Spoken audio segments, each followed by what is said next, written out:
We had this dream to raise our children on a farm. Now, we all know Hannah Neeleman from Ballerina Farm, but have you seen that she's been going viral recently? If so, do you have any idea why? Don't worry, because in this video, I'm going to tell you about all the controversy and gossip happening around her and the latest article about her. Okay, so if you are someone who has no idea what's going on, let me give you some basic details. Recently, The Times sent one of their reporters to Utah to get an interview with Hannah and her husband Daniel and share their success story of Ballerina Farm. But after the interview, this somehow became a viral sensation on the internet.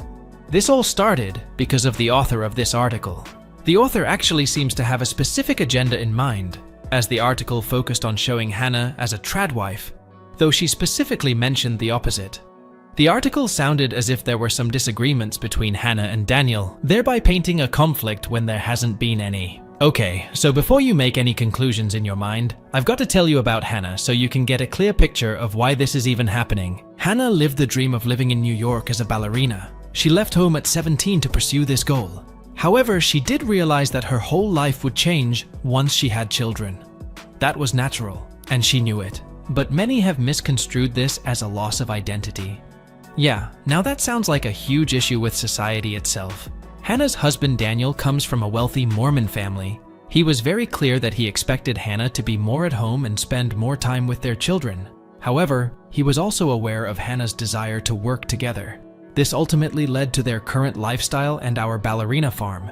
Now, the whole controversy starts as the article mentions how Daniel pursued Hannah, including arranging to be on the same flight as her.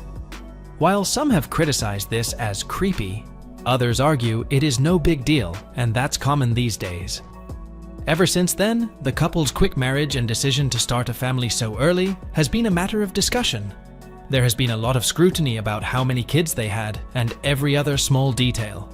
While this is common in Mormon culture, it also reflects their shared values. But commenting about such choices seems to be offensive, as it's a direct attack on their culture and community. Hannah and Daniel have both made equal sacrifices to get to where they are now. It's of course not easy to be first-generation farmers. While everyone is so mad about the fact that Hannah had to give up her ballet career, Daniel has put aside some of his career ambitions too.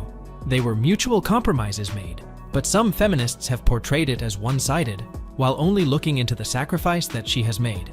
Now, the article makes it look as if it's a shocking thing. They tried to show it up as the shocking realities of farm life, despite this being the core of Hannah's brand. Anyone that has truly watched Ballerina Farm would have known that she has always been transparent about these challenges and about their lifestyle choices. There has been a lot of buzz about this on the internet, and her fans have been trying to express their concern for Hannah.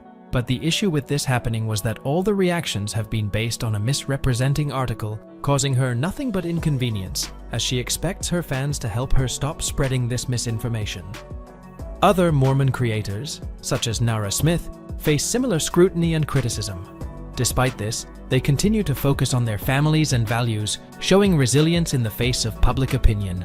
What do you think of this whole controversy, and whose side are you on? Do you actually believe that Hannah was forced into Mormon culture? Let me know your thoughts below.